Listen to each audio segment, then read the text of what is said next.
Hi there. Thank you so much for listening to Grounded in Maine today. My name is Amy Bolduc, and my guest today is Maxx Cumby McGee. And Maxx Cumby McGee is the CEO, founder of Gott Street Blues, which is sustainable clothing for working women.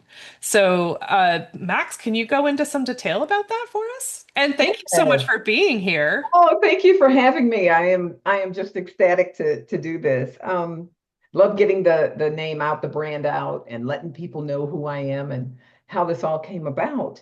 Um, I was a 26-year union carpenter.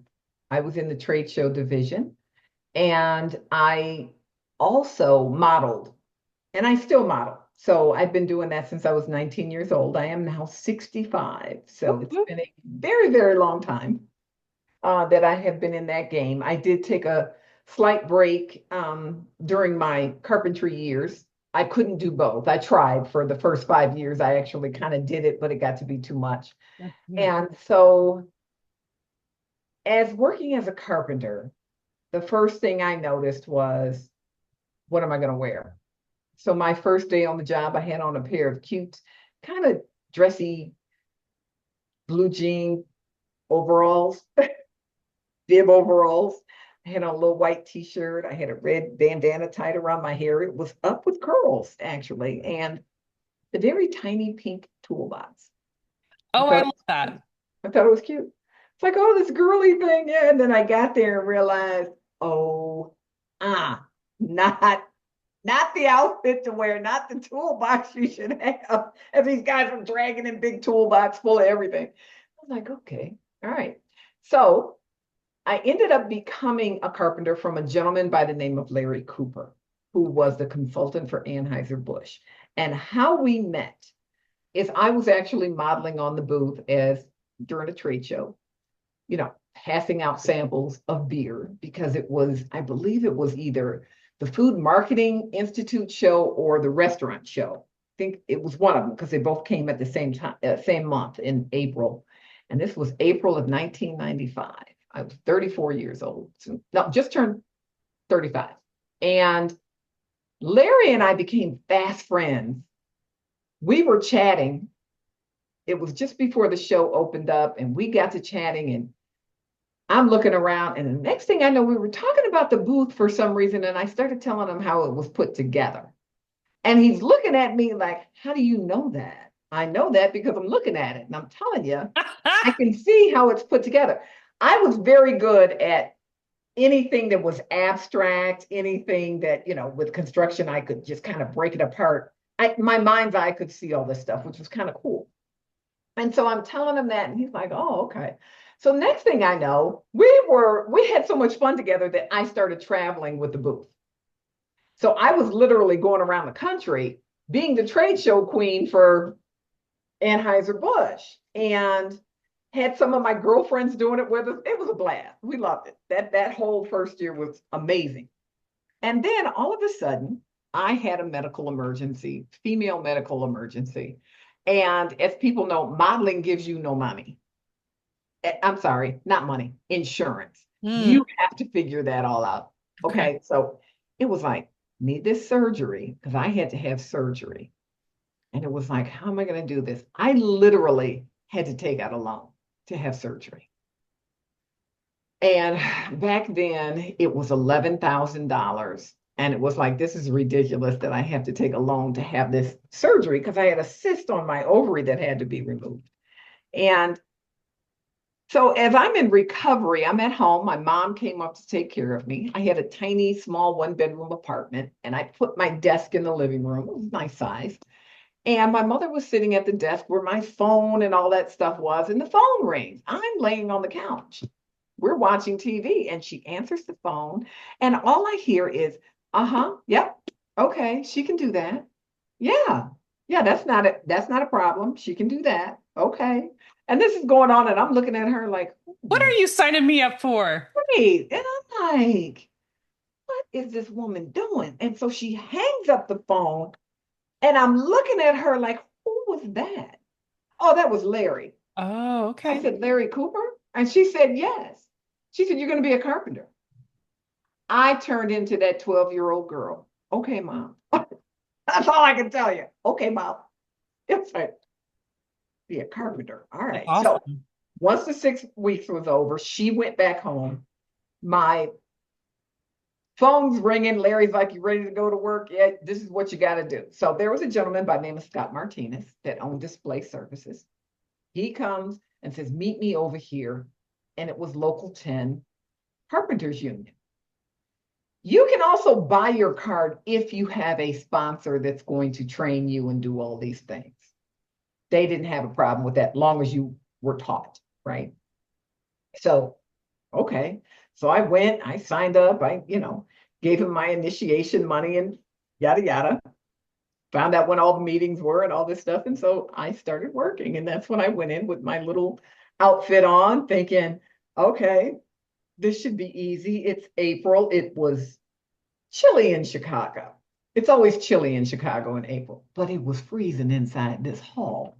So I had no clue, no jacket, no sweatshirt, just this t-shirt and bib overalls, hair Mm, up. And I'm thinking this is going to be easy peasy like I'm modeling. Wrong. It was so cold in there because it's nothing but concrete and steel. right. And the Teamsters thinking is they have to unload these trucks that come to the dock. And McCormick Place sits on the lake. Okay. I'm in the East building, the one building sitting directly on the lake. Of course. And if the Teamsters have to go out in the cold, they're going to make sure everybody else is cold with them. So they open all the doors. Unnecessary, but they open all the doors. We are in there freezing. I'm like, I thought I was going to freeze to death. And so on top of that, then I had this parade of men coming in, stopping and gawking at me on the booth. And it was like, what the heck? And then the Well, guy you and your pink toolbox, sure. and the guy's running over and talking to him and stuff. And then Larry just kind of had to shut the booth down, bring them all together. This is who she is. This is what's going to happen. This is what's not going to happen. And if I hear it, you're off the job. That settled that. So Yeah, we all just got to work, that is right? awesome. So I couldn't lift a lot of stuff because I was still pretty much recovering. And so I'm just doing the little bit that I could on the booth, picking up behind people and all that stuff, or looking at the print, not knowing what I'm looking at. I had to learn Right. that. So, Larry's kind of guiding me through it so we can get through it. And so I realized that next day, you better put some clothes on, girl. So I had on sweatshirt and turtleneck and whatever. Still had the little pink toolbox because I didn't have anything else. So Right. I had to learn what tools to get. Yeah. And it wasn't that I wasn't skilled at learning real quickly. I can learn really fast. It's just, you got to tell me. I Yeah. can see what I need to do, but you got to tell me, okay, go get this, this, this, this. So of course that pink toolbox turned to a bigger gray toolbox and actually had some tools, Right. like the real hammer, the real wrenches, Right. So that started the ball rolling. So then it was go across the country with Anheuser-Busch. I would set the booth up and then I would model on the booth. So it was like this twofer. So it was just this crazy thing that I It was was making. the Max show. Yeah, I was doing double income. It was great. I enjoyed it. So the day the show would break, I would go change out of my uniform because they actually had us in uniforms, and I would change out of that and I'd put on my work clothes to start to tear the booth down. So that went on for probably 4.5 years. And then they asked me to work in the building. So I went to go work for the building. It's steadier income. When you're doing trade shows, you may be busy for a month and then all of a sudden it can just shut down because there's no shows or whatever, or there's few shows Right. and your company's not working. So you had this time off, which was great for me when I was modeling because then I could go do that. And I realized I'm making more money than I've ever made as a model. I mean, I wasn't making a ton of money as a model because I was trying to do straight size modeling. And when I say that, that's a smaller, regular sizes, 6, 8, 4s, whatever, right? I was always a big girl. I mean, even at a size 10, my father told me, he said, are you on heroin? I said, on who? He's like, heroin, are you on heroin? And I looked at my mother, she said, heroin. He wants to know if you're a heroin addict. She said, you are pretty skinny. I said, okay, Mom, no, I am not. I said, but I have to be skinny for modeling. She's like, that doesn't look good on you. Ah, So it was good like, for okay. her. So down the road, they started to do the plus size modeling. And it ended up that was much more lucrative for me because I was just a big girl. But they liked you to be a 12 or 14 here in Chicago. New York, they want to do a 10 or an 8. They called that plus size, which I thought was pretty funny. Right. So it was wonderful. I love being a plus size model because they fed us on the shoots. And I was working every day and it was just lovely. So those times when I wasn't at McCormick Place, I was just making buku money being a model. Yeah. And they were feeding us. And the straight size girls were pissed because we were over there eating and laughing and they were over there hungry and Starving. Oh my God. starving. And so, yeah, they didn't like us too much, but we didn't care. So that went on until I got in the building. I realized I didn't like the 9 to 5 kind of feel of it. It was, you had to be there at 8, you got off at 4:30, and it was an everyday thing. Sometimes you had the weekends off, sometimes you didn't because you had to work because the show was breaking and somebody Right. in the building had to be there. So it ended up, I went back to the show floor. I just didn't like it. And so I'm on the show floor and I get a call from our local president, Frank Libby. And he said, hey, Max, would you like trying to be a steward? I'm like, huh? He said, a union steward. I was like, okay, I'll do it. I'm game. You know, I know they got to ride around on a scooter and they had offices. So it's like, okay, did Oh, I know the exact job? Absolutely not. You know, and I knew what he was doing. He was killing two birds with one stone. They never had a black person in that position, and God knows they never had a woman. So I got it. It was like, fine, tried it out. So the guy that was training me, George Suzanne, God rest his soul, was like, okay, I'm going to show you how to go in this booth and talk this. And before he got that out, I was out of the booth over there talking, who are you? Hi, this is who I am, blah, blah, blah. You can't do this work. You got to go get labor. And he's looking at me like, okay, no problem with that. No, because chicks, sometimes we're a little confrontational. And sometimes we just like to do that and say, hey, man, you can't do this, right? So totally. actually, it worked out pretty good. Now, granted, I got some resistance. Of course, I did. I had people that did not want me to even talk to them, these men, and they came from the Middle East. It was hilarious. Hmm. You need to go do your job. And so my boss, my chief steward, is standing there. He said, she is doing her job. This is her job. And so he said, I'll talk to you, but I'm not talking to her. And I told him, I said, it's that male thing. Just go ahead and talk to him. But then he would have to come get me because he would run into these women who would start crying and he's freaking out. And I'm like, it's a ploy. Don't believe those tears. She's just trying to get over. So we would just tag team each other and go back and forth. That So sounds like fun, actually. it was fun. And it was a very kind of relaxed atmosphere down there. And we always called it organized chaos. Because I am telling you, the first show I did not think that show was going to open up.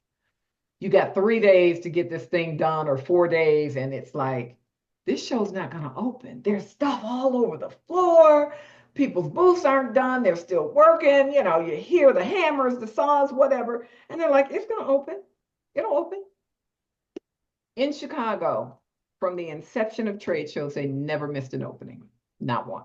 Wow. Always opened up on time, even if they had to go all night. And we've done that. We've done where we went around the clock and worked all Right. night to make I sure love that booth that. was ready or the show was ready because you got to put aisle carpet down in the middle of the night. And so it was okay. It was a fun time. I learned a lot.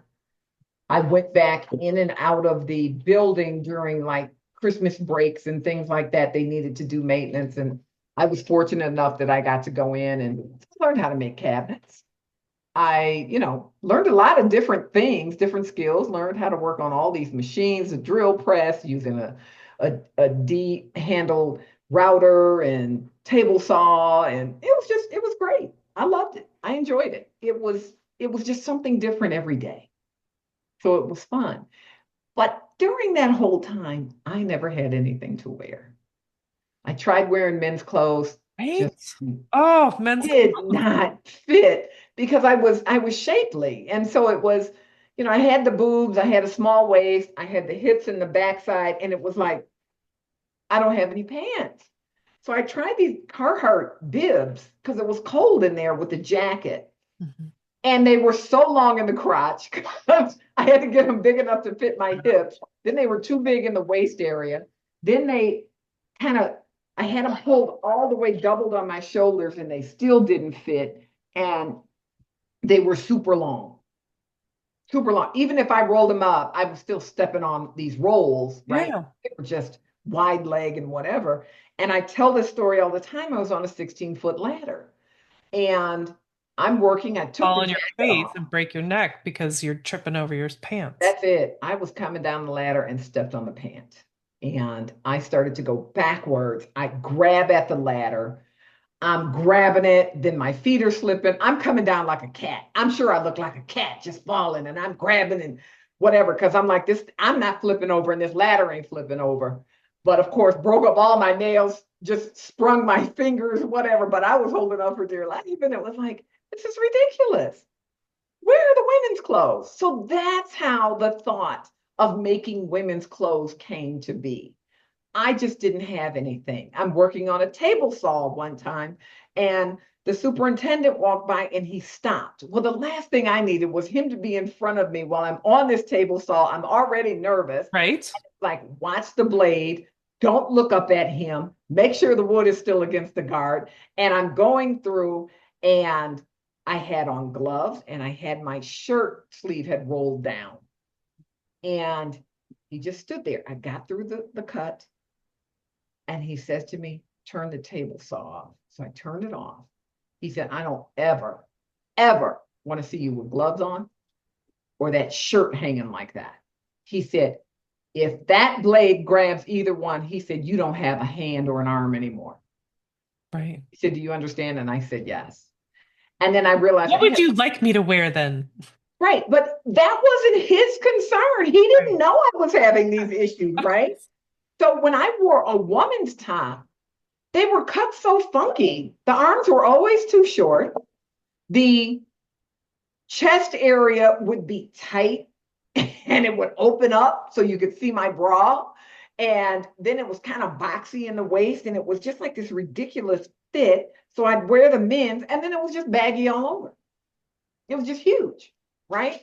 I couldn't button the sleeves because then it looked like I had on big puffy sleeves because it would fall over the cuff. And it was Right? like, this is ridiculous. So that's where the whole thought process is like, you need to make some women's clothing. You understand women's clothing and you understand what women need. So that was like late 94, early 95 when all this transpired. And I was like, okay, you need women, you need some work clothes. So I started designing it. And I told my best friend Monita about it. We were chatting. She was still, I don't know where she was living at that point. She had finished college and she had lived in Kentucky and Tennessee and she was kind of bouncing. And so she said, oh, that would be great to do that. I said, well, what would I call it? What should I call it? So we started bouncing around. She said, you know what? Call it Gott Street. That's the street she lived on. That was the street we played at on every day, every single day. So most of our friends lived on Gott Street, and Gott is spelled Gott. So I said, okay, let's run it together. Gott with a capital S street. So we blended Gott Street together. And then I said, how about if we put blues on the end of it for like blue jeans? And she's like, yeah, that sounds good. So got the name set. I actually even got the LLC for it back then. Then next thing I know,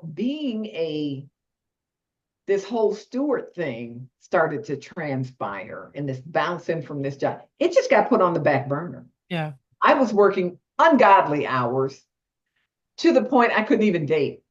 I tried dating. Men didn't believe I was still at work. Nobody works that much. The last one, he called me everything but a child of God. And I just kind of stood there and looked at my phone like, I am at work. I'm at work.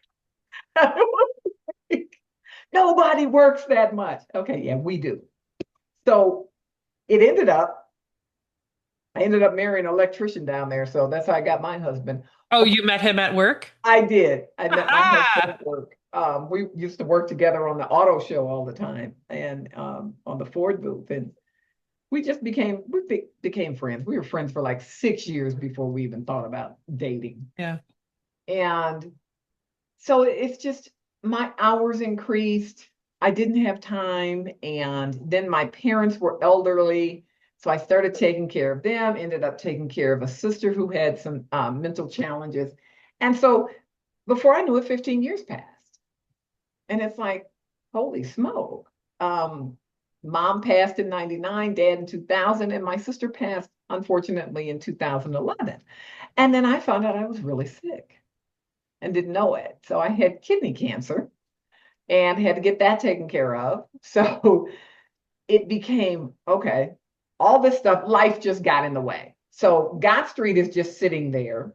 And then let's fast forward to the pandemic that pops up, right? Right. Cancel everything. Cancel everything. Well, actually, I had breast cancer in 2012. So I was like, okay, we're going to stop this whole cancer thing. We're done with this. So For real. whatever I'm eating or wearing or whatever, we're going to change all that. And then the pandemic hits, and it was like, nobody knew. I mean, nobody. We didn't know how long it was going to last. Nobody was prepared for it, even though I've heard some scuttlebutt about it because I'm the Wall Street Journal Cranes person, and they're like, why do you read that? Because there's things in there that we don't get, Right. right?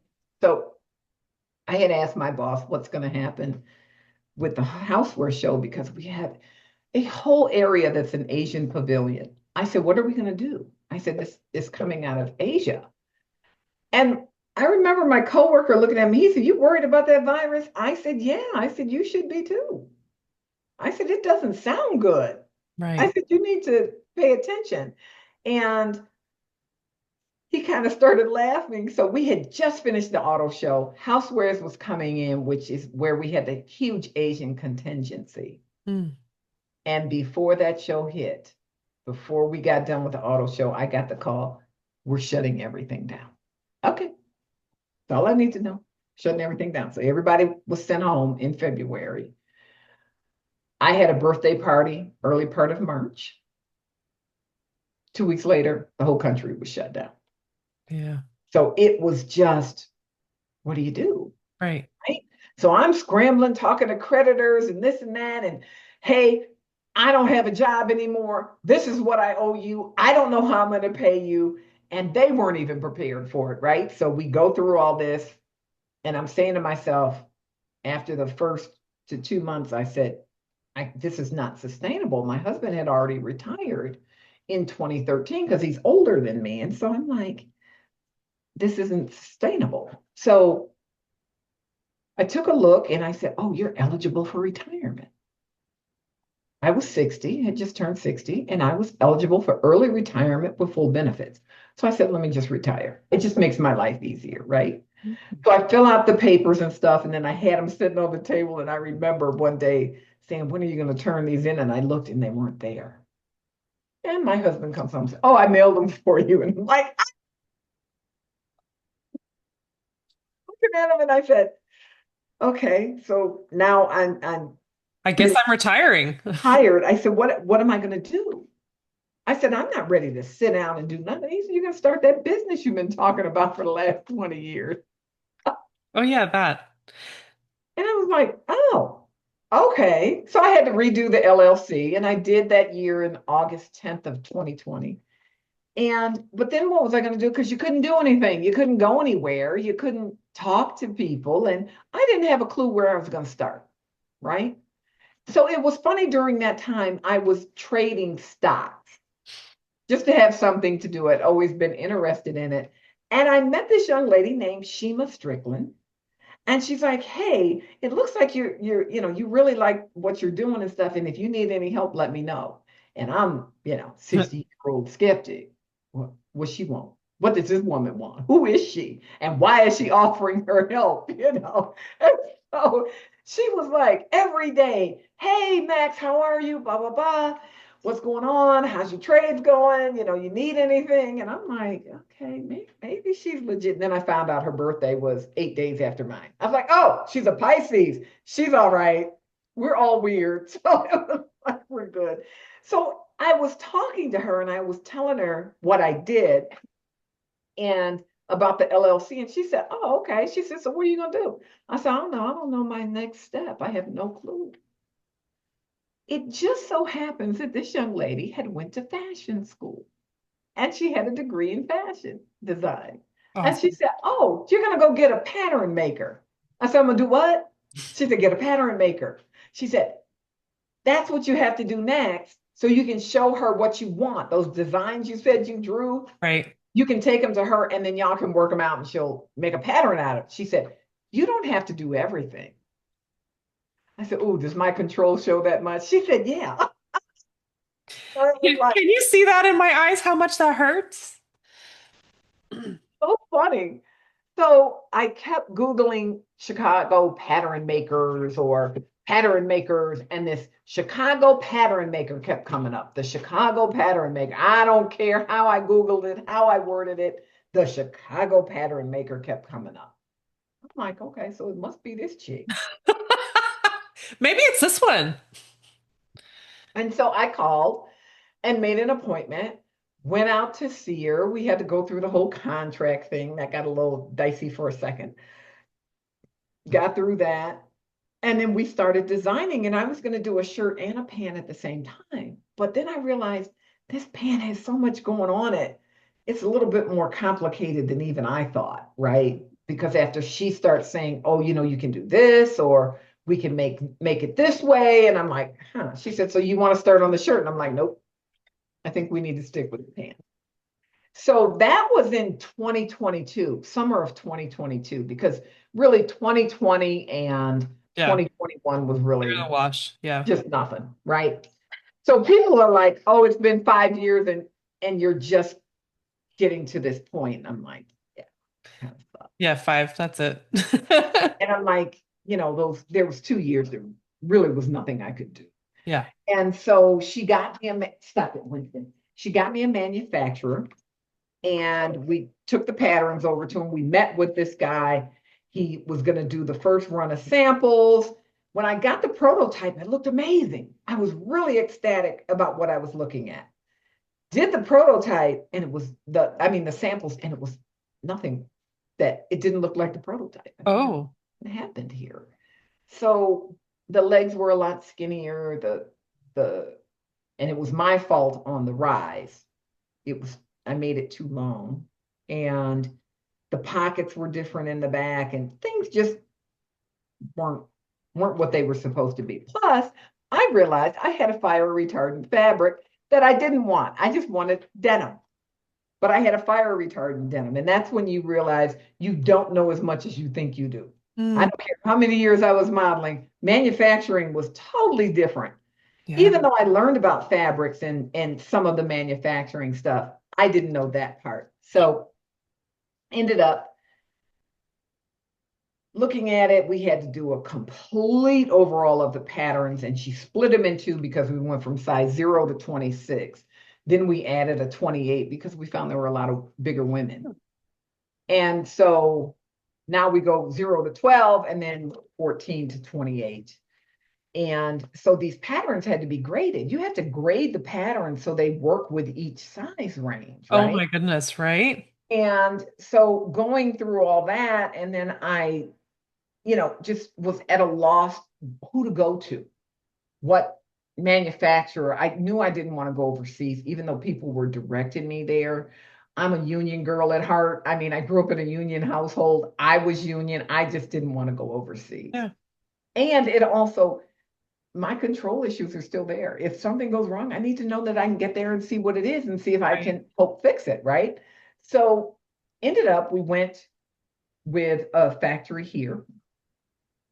They were here in Chicago. Now they're just outside of Chicago, but I went over, had conversations. They were like, "Yeah, we can make this." So they made me a couple of samples, and man, did they look amazing. But there was still something wrong, and I couldn't put my finger on it. And then I realized the yoke in the back of your jeans, you have this space between your waistband and your pockets that's called the yoke. It was too long. It had not been brought up when the rise was brought up. So Okay. it was like, okay, we got to fix that. And the pockets needed to be a little bigger. And we had some construction issues with the really tiny size zero that the woman, Diana, from the manufacturer's like, I don't know who can fit this. Right. My husband looked at her because he went with me that day. He said, we got somebody that fits that. And she's like, oh my God, this girl needs to eat. She needs to eat. And I told her, I said, I don't understand that size either. So, but when she put the pants on, she looked amazing in it. So if you go to the website, the picture of the pants that you see there is actually her in them. Oh, And what I thought was super cool about the way we've cut these pants is that she literally had two layers on underneath because it was cold. And so she double layered because where she was working, it was cold. And so when she came to bring me the pants back, she said, oh, I got on my, undergarments that, to keep me warm. I said, okay. She said, but I put on two. I said, and the pants still look really roomy enough. They weren't wow. choking her. Like when I would put on something under my Right. regular jeans, I was being choked all day. Right. Yeah, we have to wear sweatpants if we're putting something underneath to get Exactly. stretchy. Exactly. And so these pants are 100% cotton. There is no give in it. I do not believe in putting that in work pants because they tear up quicker. Hmm. So I was pleasantly surprised that she did that and really happy because that means the cut is right. Hmm. Right? It's just the tweaking that had to be done. So right now we're on that third fit sample and we did make the back pockets even bigger, double them because the electricians like to put their hand tools in their back pockets. Oh, And yeah. every electrician I know has a hole in their back pocket where their tool handle sticks out. So, Ah, and that was testing on a carpenter and a couple of electricians. So it was kind of cool to do that and see what their issues were. So we had to tweak the knee pads. There's knees, uh, pockets that you can put in removable knee pads. mm, So I always had issues with the knee pads going around my knees because they weren't made for women's legs. So right. they're too big. So I'd have to pull it so tight I was choking my circulation off, right? Or they would slide down and then I'm Exactly. kicking Yeah. on them, Yeah. kicking on Over the them. pants is not a good plan. Yeah, I mean, it's just like, okay, another issue for women. So put it inside. So we did a quilted patch on top. We doubled the fabric because yes, it's going to tear up. And eventually you're going to just be putting patches on, right? And then I said, okay, what is the one thing that women always have problems with their pants? If you're a big girl and your thighs touch, you aren't going to have any inner thighs in about a month, right? If you wear these pants a lot. 100%. I have tons of pants in my room that I use for gardening and I use for DIY around the house because the inner thighs are blown out. They got air conditioning. Yes. And it's just lovely. So what we did is made a gusset crotch and then we doubled that fabric. And as I told the women as I was doing it, I would make these updates about what was being done. I said, I can't stop it, but I can slow it down. Right. I would love for you to buy a pair of my pants every month, every 2 months. I would love that. But guess what? It's unrealistic for most people. Yeah. And so talking with them, I said, hey, we doubled it. So guess what? When that first layer comes off, you can clean it up and make it look nice, but you still got another layer, right? Still got another layer you can go through. So it hasn't gotten to total air conditioning at that point. Right. Once that's done, well, it's up to you if you want to put a patch there or you just want to get rid of them or whatever, right? So um, it was those things that I wanted. 3 belt loops in the back, just so my belt wouldn't roll down. Tabs with D-rings on them to hang my keys, because I used to hang my keys on my um, belt loops. They'd Yep. get caught, rip off, Yep. whatever. Yes? So making sure the waist sat on the waist. I Yes. hate muffin tops. I don't like that mid-rise because it's right at that gut. And Yep. your fat just kind of pours over it. And it's like, I'm working and I'm feeling absolutely Oh, miserable self-conscious. Yeah. because to me, I look awful because I got this roll of fat just falling over my belt. I'm constantly pulling them up. I'm like, who wants to work like that? Nobody. So that was the other thing about Gott Street is make these pants look good and feel good. Hmm. So you felt that way when you had them on, right? And then we added pockets, super deep front pockets. They're so deep, Amy, that when you put your big old phone in there and you sit down, they fall on the top of your thigh. There is no phone digging into your lower abdomen because it's too, Right? right? So you got that. Then we put pockets, we put welt pockets on the side of the pants, mid thigh, where you can drop hand tools in, you can drop your phone in it. It's on both sides and they're deep. And the women who've seen them are just like, oh my God, I And can't. dying for these pants. Yeah. And so they're like, well, how much are they going to be? I said, well over 100. And they said, if it's got all that, I'm willing to pay it. Yeah. I'm willing to pay a lot for these pants because I tried to think of everything that women needed, Hmm. right? I brought them up to the waist. I gave you a deeper waistband, a bigger waistband, and bigger belt loops so you could put your tool belt through it, right? Right. And so it's just a mid-wash denim. It's a rigid denim. There's no extra washing to them. And I don't know if the young ladies younger than me understand what it's like to have a 100% pair of cotton denim Right? you break in, that you break in when you finally get them broken in and you're like, oh my Oh, there God, they these are the are. best pants in the world, right? You don't want nobody to touch them. You Right. didn't wash them for a while. Yep. Oh my It was gosh, just yes. 100% denim, cotton denim was just the stuff back in the day. Oop. And my I remember my mother just like, y'all need to get some, y'all need to wash these. It was like, mom, but they're just so perfect. And I don't think these younger women understand what a 100% cotton means and Hmm. what it feels like because they're so stiff when you first get them. And I know they don't know to wash them inside out. We used to wash them inside out. You wash them inside out, it kept the blue color on Hmm. the outside, right? The color on the inside would get a little lighter, but the outside stayed deep. And they also don't understand when you put stretch in your pants, they immediately start breaking down. Yeah. That spandex and elastane, it starts to break down. I'm also finding out, and it's scary that this stuff is going into our bodies, right? Yep. So when we talk about sustainability in the apparel industry, what you do in the present, how is it going to affect in the future, right? It became, I don't want my clothes to be known for that, Hmm. right? It's bad enough that you got to figure out where the dye process is and what they're using to get these colors and all this stuff and washing it and And get the right size because when yeah, thinking about sizing is yeah. it's all weird. And that is the bad part about sizing with women. And I really call it psychological warfare because Mm. they have what they call vanity sizing. And that started in the 80s that I remember when rich women in the department stores I was modeling in, they're expensive clothing, Hmm. but they were getting clothes that I knew was anywhere from a 10 to a 12 to a 14, and the sizing was a 6, 8, or 10. Now, sister, that is not an 8. You do not wear an 8.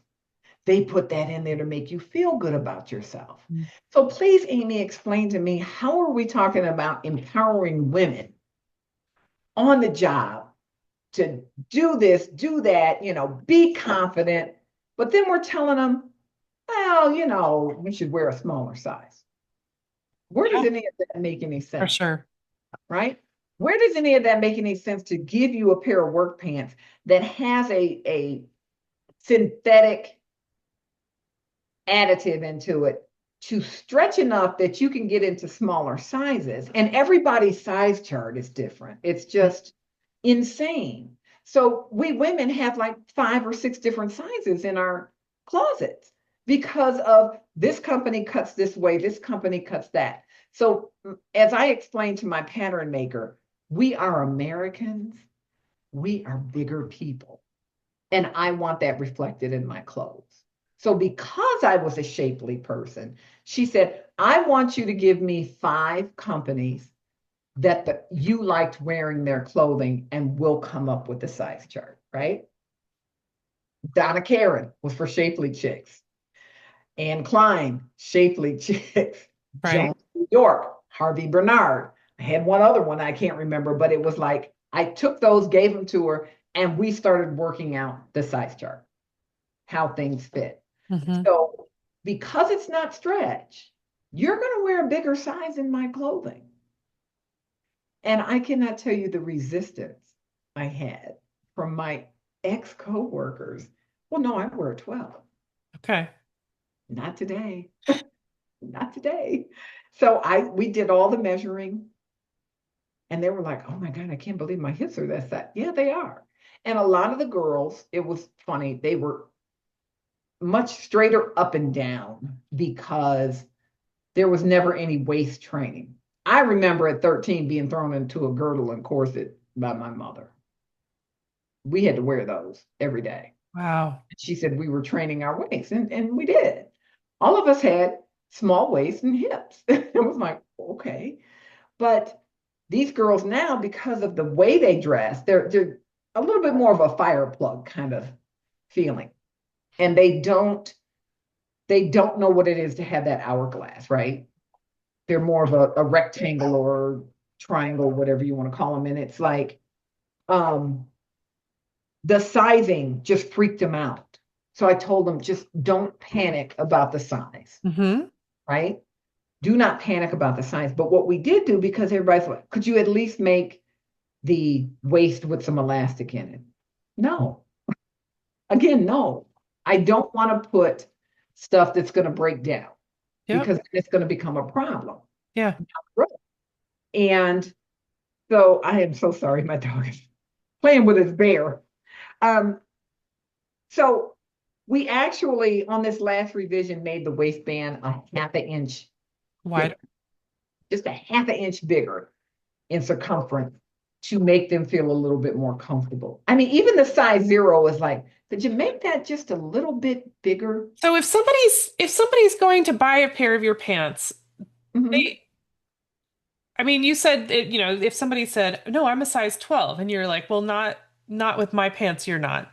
But like it's not like you have to announce. It's not going to have the number of the size on the pants when you wear them out, right? It's No, literally it's just inside the you pants. So buying it's them the like, one time. yeah, yeah, it's really funny. And this is why I say it's psychological warfare on Yeah. Because because won't you feel so good in a pair of pants that actually fit your body? versus putting on this tight pair. Squeezing yourself into something and also then getting the chemicals and the plastic breakdown and all. Exactly. Exactly. So that's my thing is and I can't say all companies are just guilty of poisoning us with, this or that. They don't know what's going I into don't these, know. Yeah. right? I'm learning you have to ask. Yep. You have to ask. And then if they tell you an untruth, then that is on them. Your integrity should be that you at least ask what's going into these fabrics, right? So I know I don't want the spandex in the pants. I know what it's doing to people. And if you can do an autopsy on someone and find microplastics in their brain, in their, tissues, I don't want my clothes to have done that, I don't right? want that responsibility. Yeah. No. And I don't want the responsibility of using synthetics because you have to use chemicals to get that color to stick to them. And so I'm learning there's formaldehyde, arsenic, chromium, all these things are in our clothes. And I remember asking a friend of mine, I said, do you ever recall opening up a plastic bag with some clothing that you got online, only to be hit in the face by this odor that was just overwhelming? And she's like, oh my God, yes. I said, what did you do? She said, I washed it and I wore it anyway. I said, me too. So it was like, so we're all have been subjected Right. to this, right? Some people it really, really affected. Well, like, what are our options, you know? That's just it. And that's why I'm feeling, I mean, it really crossed my mind, Amy. Oh my God, do I really want to do this? Because I'm endangering people if And then I said, no, you're not. If you ask, what chemicals are you using? I need to know what chemicals are being used in this fabric. Mm-hmm. And then you write that stuff down so you have the information. And if you find that information not to be true, it's not your integrity that's at stake, it's theirs. And yes, if something happens and they come back to you, say to sue you, just something really bizarre. Okay, I'm going to sue this company because I was wearing their pants. And you can say, no, I was told this, this, and this, and you have proof of it. Then you two go sue that person Right. who lied to you. That's where the integrity breakdown came. So my thing with what I want women to understand, you're great, you're amazing, you are still a badass no matter what size you are. You do not have to be this size 6 or 8 or 10 or 12. The average size American is an 18. We went up from a 16. And I did an interview with Amy, my marketing person. Marilyn Monroe was between a 12 and a 14, and we all thought she was amazing. Yeah. So what happened? Twiggy is what happened, right? So everybody wanted to go to this thin thing. We're going through that cycle again where big women were being lauded and just, oh, you're so wonderful. And it kind of started with the Anna Nicole thing because she was a big girl, but she was incredibly sexy. Yep. I don't care what you thought about her. She was one gorgeous woman. And she was a big woman. And even when she lost weight, she still looked amazing, Mm-hmm. but she was a big woman. And so what are we doing now? We went through Marilyn to Twiggy, back to the fuller figured women, the Anna Nicoles and everything. Then we went into heroin chic. We had Kate Moss, who came out super skinny. That's just her body. She can't help it. Right. But you cannot ask other people to do that. Right. And so then we got back into let's go back to the bigger woman, whatever. Now we're in the Ozempic phase. I'm sorry. I don't get none of that Ozempic stuff. If you're not diabetic, you really shouldn't be taking it, in my opinion. So this craze of telling women, you're great, be confident, do this. Change your body though. Yeah, but be a 6. It's so unfair to us as women.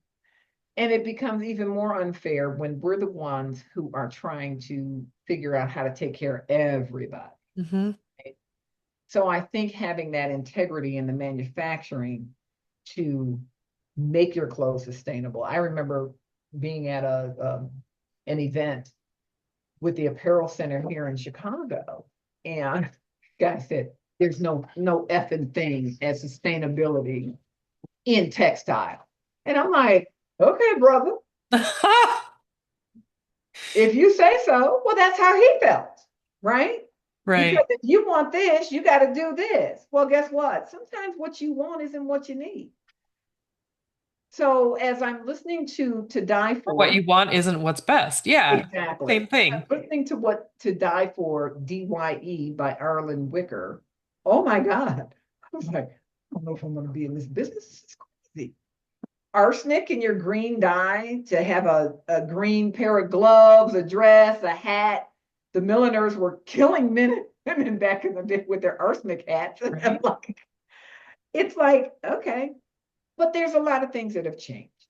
There are companies out here that are not letting their wastewater even go out into the environment. They recycle it right back through the factory to clean it. So there are things that are happening to make fashion sustainable. Mm-hmm. And stuff, and not poison the land. I mean, there's a lot of land in this country that was poisoned by these apparel manufacturers.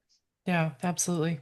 Right. And so as you hanging out on the farms in nature, and the soil is just jacked up, right? Mm-hmm. And now they're trying to teach you how to make the soil rich again and what to plant and not to overplant it.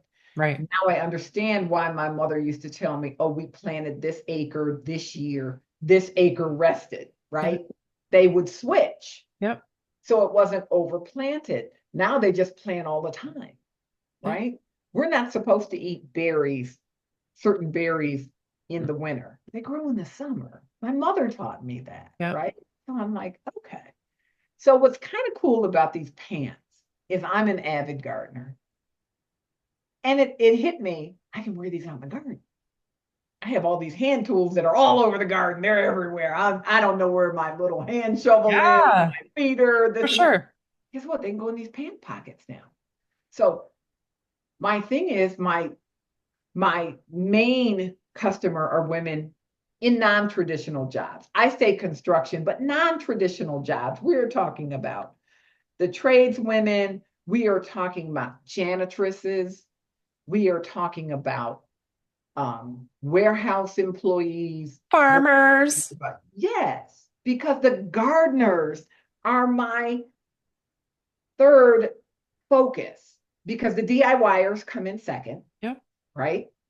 But then farmers and gardeners, because so many people took up gardening during the pandemic. Yep. You had all these, and I was so excited to see this in research that Generation Z was the most to take up gardening. And I was like, oh my God, we're That's saved. right. We're saved, right? And so it's like, these are great pants for that, right? You can do lighter fabrics for the summer months for people who get to garden in the summer. You got the heavier ones for those who actually are doing stuff in the fall, Right. the early winter, right? You still have places that are, they're gardening through the year because of Right. their climate that they're in. So these pants are great for that. And it just makes me happy to know that I can go across different um, jobs and say, hey, these pants are going to work for you, Yeah. right? Yeah. They're going to work for you. Well, and So, it's coming from a place of you doing it and knowing that it there were no pants, and so you had to create something that would work. And you can say, I know these work because I've used them and I've done it. yes. And what is so great is that they're just not close to your body. I didn't like anything close to my body when I was working with men. I got cat calls with, having on men's clothes. I Right. didn't want that when I had on women's clothes. So a lot of the women's stuff was just too close to my body.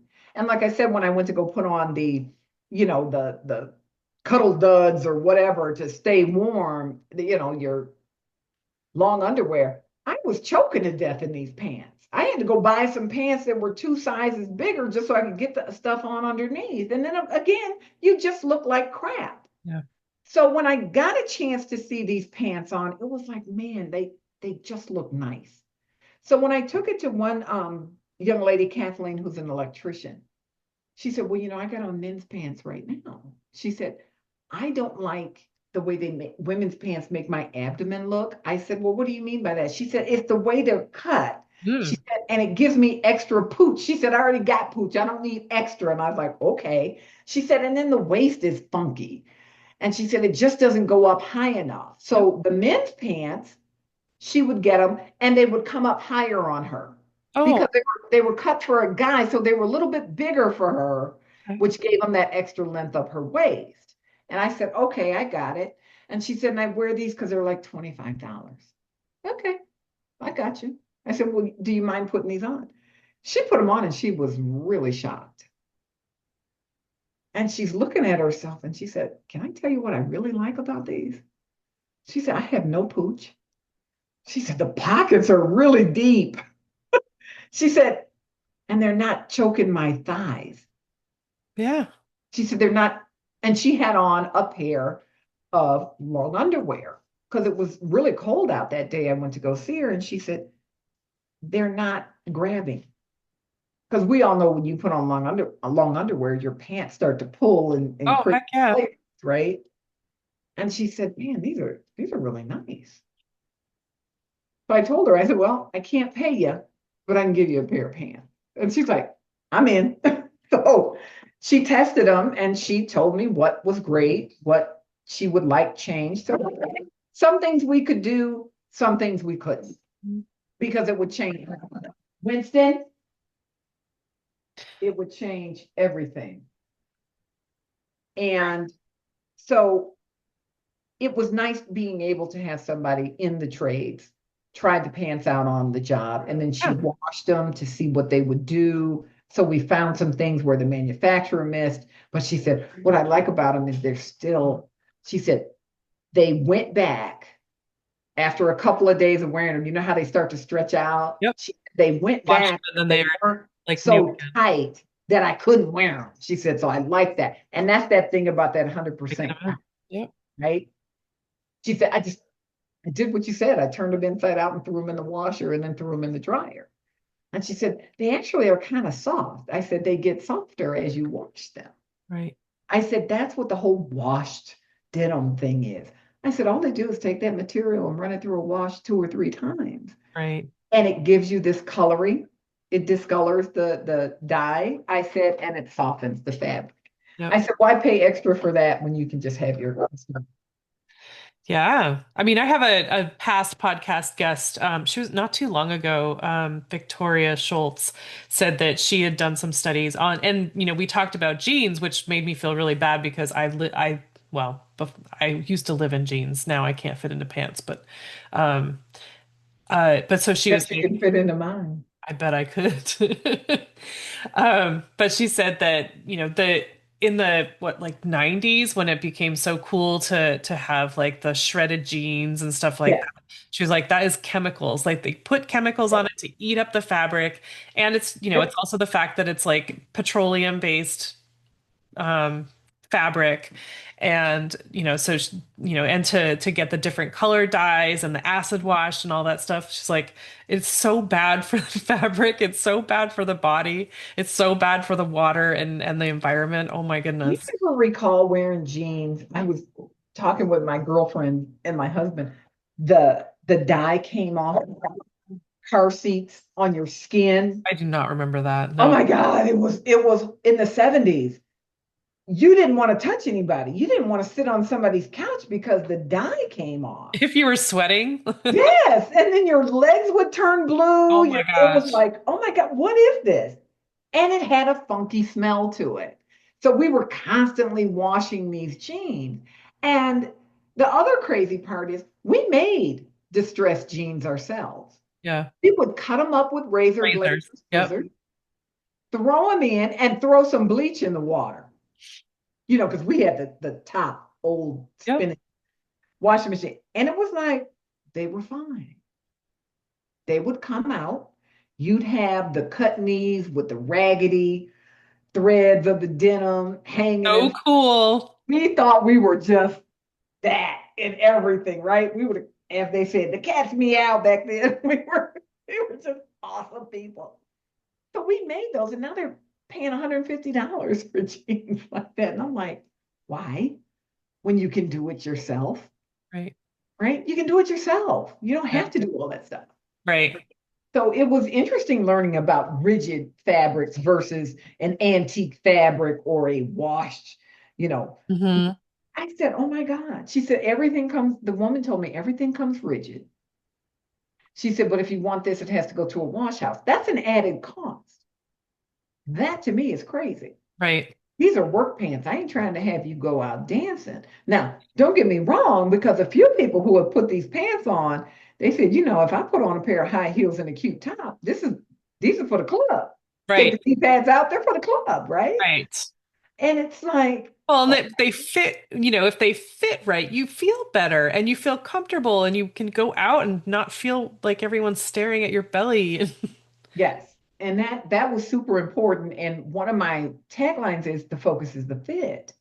And as I told my pattern maker social, I said, honey, if the fit is off, I can just take the whole thing and just throw it out because I can't tell you the focus is the fit. And then I give you a crappy pair of fitting pants, right? And so I'm learning as I'm meeting people. This one young lady named Renee asked me, she said, how many pieces are you starting with? I said, just one. I said, I was going to start with two. And then I said, no, this really needs my focus and attention. Right. And she said, and that's smart. She said, I have people call me up. They want to go into apparel manufacturing and they want 24 designs to start with. And I have to ask them, have you ever done this before? Right. Do you have any knowledge of this? Nope. And she's like, You need to take a class first. You need some training and what? She said, because that's not going to happen. Let me tell you how much I've been through for one design. It's amazing. And you and I had a chat last week, Yeah, we did. and I was telling you about the fit modeling Yes. job that I was sent on for a uniform company. And the clothing came out of California. And I told you about the pants were not too bad. They actually fit me. They were slightly big, but they weren't horrible. They were happy because they couldn't find anybody to fit this stuff. It was the shirt. Put the shirt on. I felt like I was in a straight jacket. My arms were like being choked. My shoulders, my boobs were being smashed, and the shirt was pulling, but it fit my waist. So it was like, what kind of weird crap is this, right? Right. Standing there like I'm in What a size street, is this? and they're looking at me like, oh, that doesn't work. I said, this ain't gonna work on nobody. I said, unless you're just got this deformed body. I said, what size So are you're a these? mannequin. What size are these sleeves? Because they were looking for a plus size woman. And I could be 1X depending on the cut, but I was mainly a 2X, 3X girl because broad shoulders, big boobs, thicker waist. And she said, well, it's the circumference is 12. I said, 12 for a 2X, 3X? I said, my arm is a 17 all day long, sometimes 17 and a half. Ain't nobody gonna fit this. I said, who did the, I said, who did the sizing? What size chart are you using? She said, well, this is a Winston. She said, this is a company, a designer out of California. One moment, please. Winston, stop. She's out of California and she's been around a long time. She knows what she's doing. I said, no, she doesn't. I said, she just gave you 3 sizing charts. And she looked at me. She said, what? I said, this is 3 sizing charts. I said, these arms are Asian sizing. The breast is UK sizing. I said, the waist is US sizing. I said, you got 3 sizing charts stuck in here. And she looked at me like I was out of my mind because, models aren't supposed to talk. Honey, I'm 60 some odd years old. I don't even care, right? I get checks every month. So I really don't care if I work for you or not. And I said, and I know I'm like your last hope here with this agency because it was my sister agency down in Florida that called. It wasn't even the agency here. And I said, nobody can wear this. The sizing is off. And so the big boss got really ticky that I said those things. And then as I'm walking out, the woman saying, How dare you call them out for what it exactly. was? But I'm telling you, nobody, and so as we're walking out, she said, no one's ever said that before. I said, because no one knows. I said, for me, I've been around a long time. I said, and I had a friend who was a designer, and we talked about sizing all the time and this vanity sizing. And I said, now they're just blending stuff together. I said, there is no standard sizing chart anymore. I said, so what she gave you is something she made up. I said, that's not a standard sizing chart. That went by the wayside in the 80s. It actually, I found out that Sears in 1937 started changing sizes. Oh, what? And I'm like, why did they do that? There was a couple of things that they changed the sizing on. And I was like, okay, that's interesting. And then the 70s, they noticed people were starting to get bigger by the end of the 70s. Because if you go back and look at any photo of groups of people together, there were hardly any larger people. Everybody was slender. Had a lot to do with our food supply, mind you. Had a lot to do with that. And the food pyramid was upside down, right? Because we were eating tons of meat, not carbs. We were eating tons of The meat. processed foods too. Yeah. All the processed stuff. We didn't know what that was coming up in the 70s. So as people started to get bigger, they started to change. But then that vanity sizing hit for the rich women in the top of the line designer clothing. Right. And then it started to filter into the everyday, ready to wear clothing. And so now we're stuck with this just crazy sizing. You have to like figure it out. and I remember putting a post up saying, I'm a size 10, I'm an 8, I'm a 12, I'm a 14. Women just want clothes that fit. Yes, please. That's all we want. So when I started, and I am guilty of it, and I had to stop buying this cheap, fast, ready to wear clothing from China, right? Because that's where it was manufactured. So Wish, Temu, Shein, all these, companies that do fast fashion, I had to figure out what my size was. Guess what it was? Anywhere from a 5X to an 8X, depending on how that manufacturer cut it.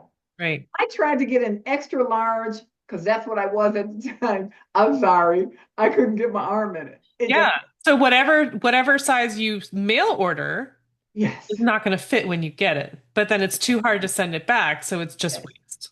So it's just there. So that's some wasted fabric, right? Mm. I would give all that stuff to Goodwill.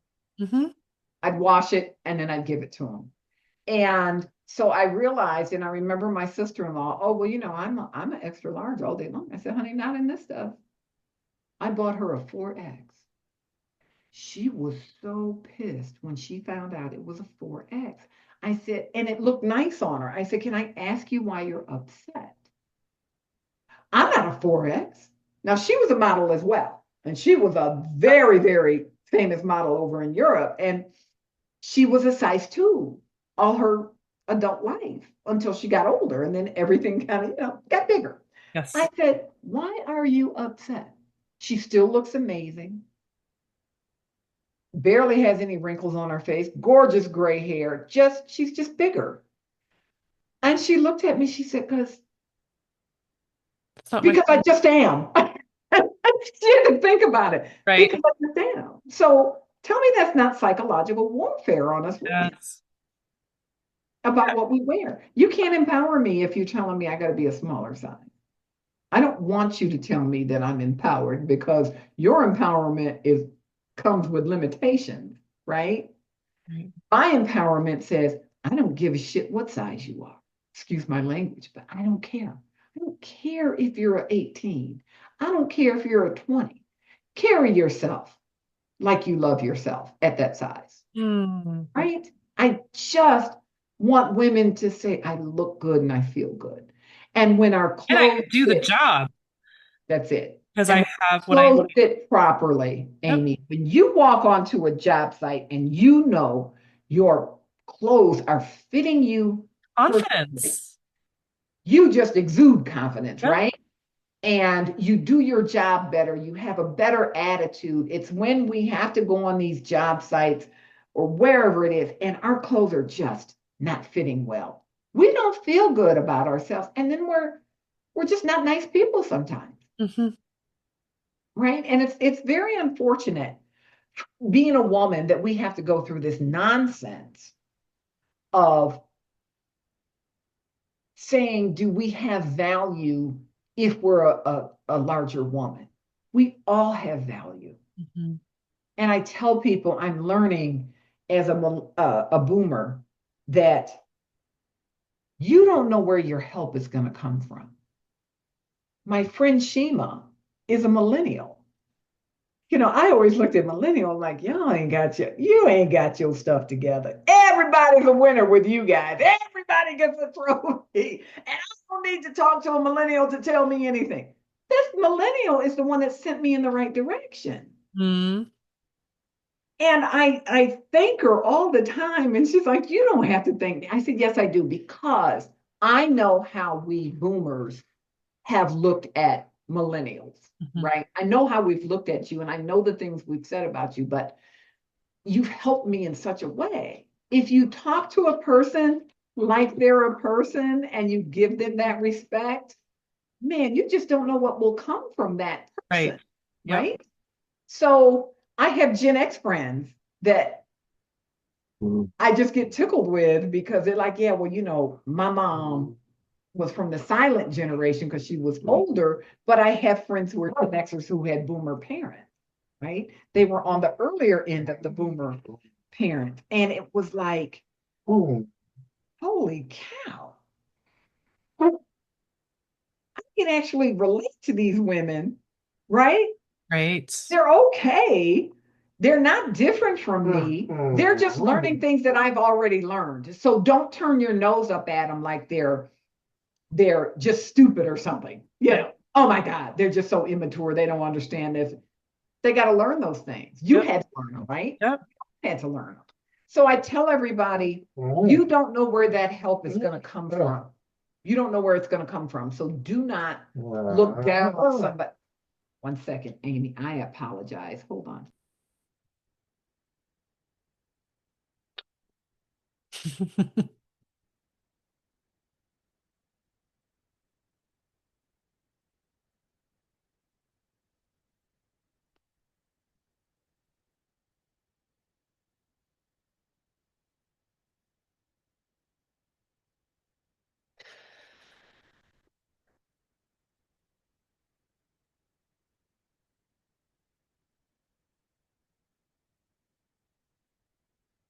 While she's gone, isn't she awesome, you guys?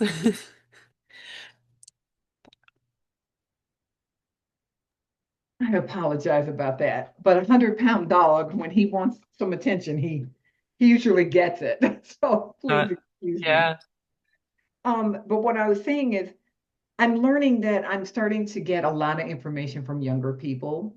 And my marketing person, Amy Pons, she's the later millennial. And it's like, or I'm sorry, the earlier millennial.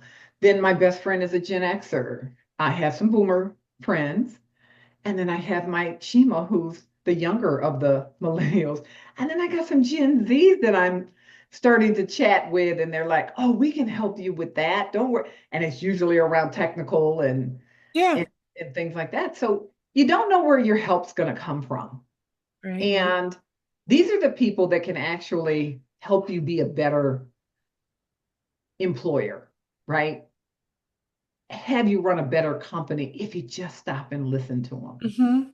Yeah, we all have value Yes. and we all add to the the mix. Like if given the chance, working together is just it's a beautiful thing because we all can feed into what's being done. Yeah, I am just really Because I'm sure they're like, "Oh my gosh, Max, you are so smart and you're really doing this." it's really funny because I kind of remember talking to a friend years ago that, I'm starting things so late in life. And he reminded me about Julia Child.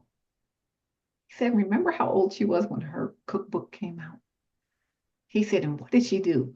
For 30 years, that woman was in her 80s. 30 years, we got to see Julia Child just be her funny self Yeah. while she's cooking, right? And it doesn't make any difference what your age is.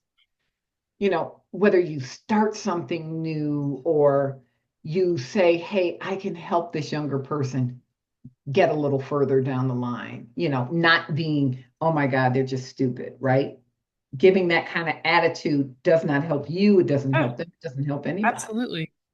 And I am super excited to learn as much as I can and absorb in this part of my industry and say, let me take this to the younger people because the apparel industry is losing experienced people. I Mhm. keep reading it. People keep saying it. They've been in it longer in the game longer than I have. And it's like, guess what? Somebody needs to learn. We're starting to see more women go into the trades, Yep. which I think is a beautiful thing. Two things are going on. Those student loans and being in debt up to your eyeballs all your life, Yep. nobody wants that, right? You go into the trades, you're getting paid to learn, right? Apprenticeship pays you. Yeah. It's finding your niche. Where is it that you fit in? There are women who are now going into the crane operators. That is like That's badass. awesome to me. There were no female crane operators when I was coming through. Matter of fact, it was me and one other woman would show up at union meetings every month. There just weren't any women around. Of course. It was just kind of me. Nobody stayed. They would come through, but then as I stayed down there, there were more and more women electricians. Love the electricians. These chicks were they were awesome. They had their stuff together as far as I was concerned. We just didn't have a lot of female carpenters. It was just kind of me. But other cities had them. For whatever reason, Chicago didn't. Hmm. So now there's all these young women coming in and they're getting positions at the school teaching classes. My one little friend that models all my size zero, she is getting all these wonderful certifications. She's got her OSHA, she does scaffolding, she teaches scaffolding, how to put it up. I mean, Wow. can you imagine? It's this little teeny thing, size zero, helping this stuff up and putting it together, coming back down, getting more. And I'm like, oh my God, that scaffolding is not light. Right. So it's amazing starting to see more women get into the trades. And then I started looking at auto mechanics, janitors, gardeners, You're kind of a trailblazer though, aren't you? kind of. I mean, you're definitely the first carpenter person that that I've known. Um, I guess I could be. Yeah. I don't, you know Even what? if you're not I the have a, first one, there weren't many, and I haven't gotten to talk to any. yeah, in the trade show industry, yes. I know there are women out there like my girlfriend who's Gen Xer, her mom was the first Black woman to be a superintendent over the water department. She Cool. she was badass. She's 81 now. Oh my gosh. She is so awesome. And I'm going to interview her this year because I want to talk about women who were doing this way before me, right? And she did that at such a young age in a time where no one even thought about getting into that, Right. right? It wasn't women's work. It was not women's work. And she fought her way through that. You have to be a different kind of woman to actually work around all these men because some of them just didn't like you. Right.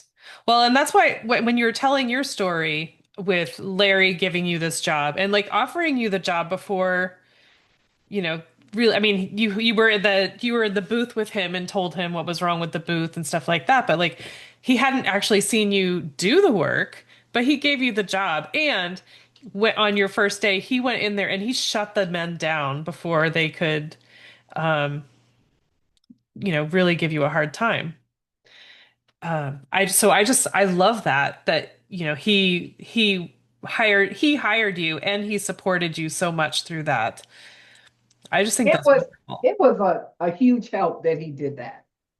And over the years, and I like to tell people there were a lot of men in my life that actually pushed me forward in that position. Because if it wasn't for Frank, I don't know if I would have lasted on the show floor as long as I did because I have a knee replacement now. I tore my knees up. I had 5 knee scopes before I finally got a replacement. And two on one leg, the one that got the replacement, I had 3 scopes, and it was like, there's nothing left. So Wow. the ortho was like, you need a knee. So, God bless him for taking that chance on me and saying, hey, do you want to do this? Because I don't know if I would have lasted. Mhm. I was able to be on a scooter and not have to lift these heavy panels. I would carry 14-foot 2x4s on my shoulders and things like that. That breaks you down. I don't Right. care who you are. Yeah. You see guys who have been Tylers all their lives, they can barely stand up for Christ's sake. It's not easy. So I have to give credit to the men who came through, who really gave me the opportunity to excel at what I did. Hmm. I had to have the wherewithal to say, hey, yeah, I'm going to do this. Right. I can do this. And I had to pick my battles because, honey, I'm telling you, there were some battles. Oh, I bet. I was called everything that you can think of sometimes. They were just pissy. Yeah. And it got really bad with uh 45's first presidency.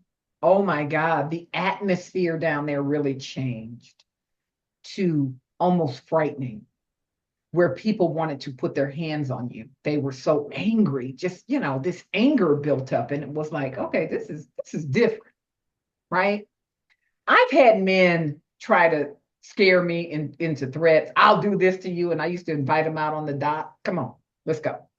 Come on. And they'd stop and they look at me like, what's wrong with her? Well, I can't fight you on the show floor, but I can fight you out on the dock because that's not considered my job right out there. So come on, let's go to the dock. And the guy looked at me, he said, what's wrong with you? You know I can beat you up. I said, I do know that. I said, but what I know is that when it's over and after you beat me into a greasy spot, you're going to know you've been in a fight. I said, so come on, let's go. Girl, if one of them would have came out there, I'd have Yeah. had to take a 2x4 I and mean, beat you're it just not back. going to back down. And Oh, that's because if so, you did, Amy, they'd run over you. yeah. And that's where my mother used to get really upset because I cursed, and she told me, like a merchant marine, that mouth of yours is just horrible. And I said, well, I got it from you. And she gave me a line of explicit and then my name and told me I was lying. Okay, Mom, I didn't get it from you. No, You're not right. now all that stuff that just came out of your mouth. And but it served a purpose. Yeah.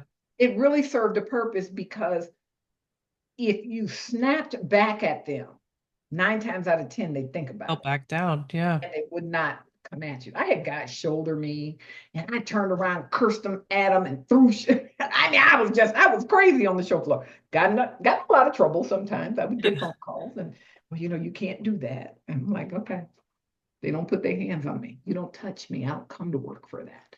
So I'm finding I'm able to help the younger women. They call me a lot in groups and say, well, what do you think about this? Or what do you think about that? And sometimes it's just our emotions. And I get it. It gets Right. to be too much. Right. When somebody is constantly on you, it at some point you're going to snap, Yep. right? And so I get what they're going through.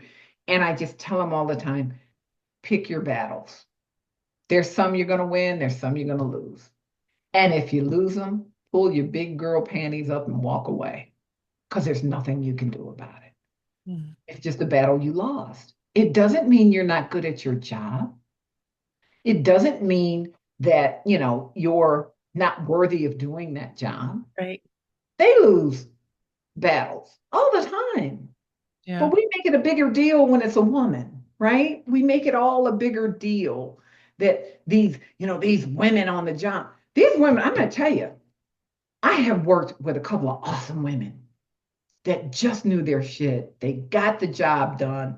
We weren't there long. And here's what was so cool about my job is that these exhibitors, they didn't want to be there either. They were Right. tired, right?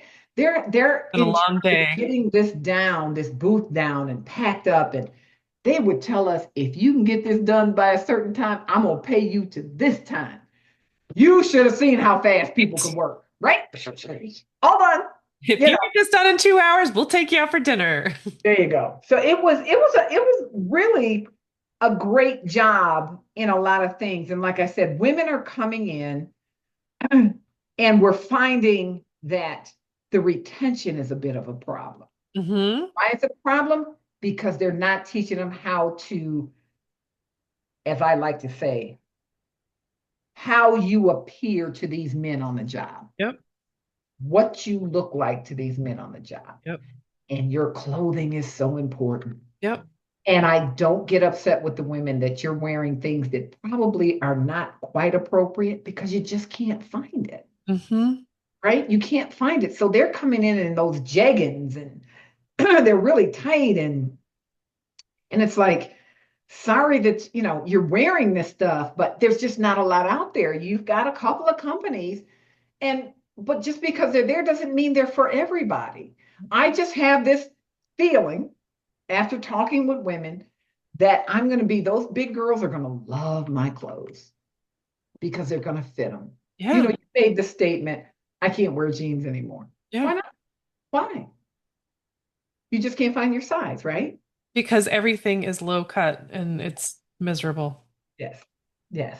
It makes no sense. And I take great offense at that term, mom jeans. Mm. You're telling me I'm in mom jeans because I got something sitting on my natural waist? BS. I'm calling BS. Sorry, people. I don't think that's right. You shouldn't do that. It's not mom jeans.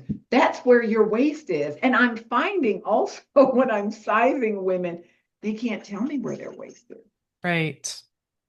I Yeah. said, show me where your waist is. They're pointing at their hip bone. Sure, that's not your waist, honey. So where's your hip at? They don't know.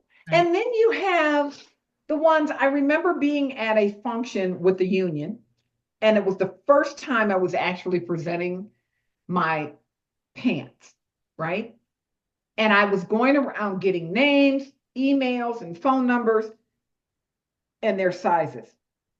Nobody in there could tell me what size they were. Yeah. Not one woman. And they said, I don't know. I wear men's clothes. I don't know. Well, and that's true. I mean, I think that's probably true for everyone. And like you were saying, the clothes are coming from like three different size charts. So there's no way to know. Like it depends, are we looking at hip? Are we looking at legs? Like, I mean, all pants are too long for me because I have short legs. But And everybody's like, oh my God, I can't, there's Dovetail. Wonderful product. The girl that does my size 0, she had a bunch and her size in their pants was 000. Never heard of such a thing. Why would you do that? yeah, Why would you have a 000? right. I mean, it's probably for like the size 10 people to feel better about Well, themselves. she's a size 0 in mine, but she's a 000 in theirs. And it's how they did their sizing chart. And what I find, they're slimmer cut pants, because I went over those pants with a fine I bet you tooth comb. did. I'm supposed to, right? Yeah. This is this is Market the people research. that I'm going to be competing against. They're already out there. They're established. And it's like, but what I also found is that the pants were heavy in my hand. So if they're heavy in your hand, what does it feel like on your body? And I asked her, do they ever get really super heavy at work? She said, yes, especially when you start sweating, Yeah. start stretching a little bit and whatever. And so it was, okay, we don't want that, right? No. We don't know what this little pocket is. There was some things I didn't understand, but I also understand these women were landscapers. Two of them were landscapers. Gosh. So that's why they made the pants because they didn't have anything to wear.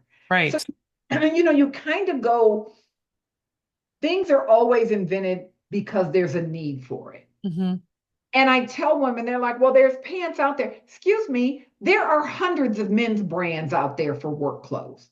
So you're telling me because there's one or two, you got Carhartt that people know, and then you have Dovetail, and that's all we're supposed to have. Yeah. No, Right. their fits don't fit me. I couldn't wear Gloria Vanderbilt jeans when they came out. I didn't have a body for it. That wasn't made for us black girls, as we said. Right. We had ample behinds and hips, and that was made for women who were much straighter with less derriere. So we couldn't wear Gloria Vanderbilt, even though we wanted them. Right. Jordache jeans. Because they at least had high waist. Right, exactly, exactly. Things sat on your way. So it's just this whole thing about fashion and what they do to women, I think is criminal. So my thing is if I can teach you that you're still a great person in a size 16 or a 20, that it doesn't matter long as you look good and you feel good. Mhm. If you feel good about what you got on, you're going to do an awesome job no matter what your job is, Yeah. right? Yes. If you buy them just to, you know, go to the grocery store, I don't care. Do you feel good in them? Do you look good in them? It makes your whole attitude changes, the way you carry Yeah, yourself, exactly. You right? stand different, you walk different. Absolutely, Yep. you did. And that I think is so important. And I think we're missing that when it comes to empowering women because we don't give them that. The full-on empowerment, not the Yes. uh Yes. what were you called psychological warfare? Is that what you? Yes. It's psychological warfare. Because I tell people all the time when they say, oh my God, you're a model. Oh, that's so wonderful. I wanted to be a model. No, you don't. You don't know what that's like. You go into an industry thinking you're okay. You come out of the industry as schizophrenic as you can be. because you're getting pulled here, there. Oh my God, she can't fit this. Oh, we got to get rid of her because, she's not black enough. Or, oh my God, her hair does all these different styles and we don't know what to do. I went to New York and was told by Ford agency. They had me in there for hours. Want to know what they told me? We don't know what to do with you. You look like you could be black. You look like you could be Italian. Because I photograph light. Well, my mother was white. What do you want from me? You know what I'm saying? Oh, you could I be am all. who I am. I said, isn't that what being a model is? Being a chameleon? Nope, apparently not. So yeah, it'll make you crazy. And that's how I feel about sizing in clothing. It makes women crazy. We don't have to go through this. If they went back to a standard sizing chart, if you go back and look at the sizing charts in the 70s, there was a standardized size chart. And you did see that size chart change a little bit in the later 70s because people were starting to get heavier. So they did move the numbers a little bit. Right. I mean, I remember shopping in probably, I don't know, probably late 80s. And I remember like we would shop at the Gap because the sizes were different. Like they were a little bit how to like the sizes felt bigger or something like that. There is a fast fashion place called Primer here. And I needed some quick sweats to run around in because my sweats had finally died that I got from Costco. I wore those pants till I couldn't wear them anymore. And I ran in, my girlfriend told me about it. And they are a fast fashion place. And their clothes are cut bigger. So what I thought I needed extra large, I actually needed a large. So I had to take everything back and get that size. Oh, You that's just don't know what you're getting if you don't try it on. Right. And because brick and mortar is really not what it was, there's just not enough brick and mortars, right? Everybody goes out of business because people wanted to shop online. Guess what? Now it's all coming well, full that and circle. people and the landlords are jacking up rent so that Yes. it's Yes. not it's not feasible. So you're starting to see people coming back to brick and mortar, but what are they doing? So they don't have to pay these exorbitant rents. They're doing pop-up shops. That gives you as a consumer a chance, if they're near you, to try these clothes on, Hmm. right? Touching and feeling clothes has always been the way to shop, but when we went into this whole shop online, it's so easy. Do it from the comfort of your home. Put your feet up after a hard day's work, Right? have a glass of wine, and go shopping online. How much of that stuff do you return? Or how much just doesn't fit and they tell you, oh, just order another one, keep that. They want you to keep it. They don't want that stuff coming back. Guess what? Because that makes their return rate go up, right? We don't think about those things when we get that kind of information coming from the company. You can't wear it because it don't fit you. Right. I know that Thanks. I you yes. ever see the this is this is what I thought I was buying and this is what I got. Yes. Like, Oh, oh, it's so bad. these these like paper thin polyester dresses that have horrible ruffle things and whatever. And it's like, who is doing this? For real. Right? But how much money are they making? You gotta ask yourself, how much money are they making?